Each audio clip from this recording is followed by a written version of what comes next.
Charles Barreto, আর তাকে বরণ করে নিচ্ছে এই অনন্য ক্রীড়া সংগঠক বিশিষ্ট আইনজীবী আমরা হাওড়ার সভাপতি শ্রী চন্দন কান্তি চক্রবর্তী।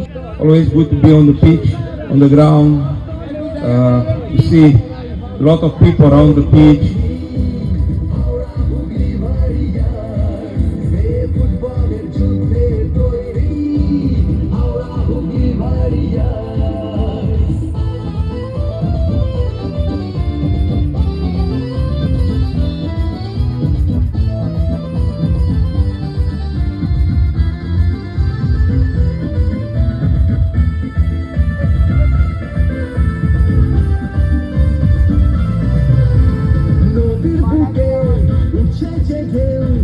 যাবে না বিপক্ষ দলের কেউ, সেনারা সব দলে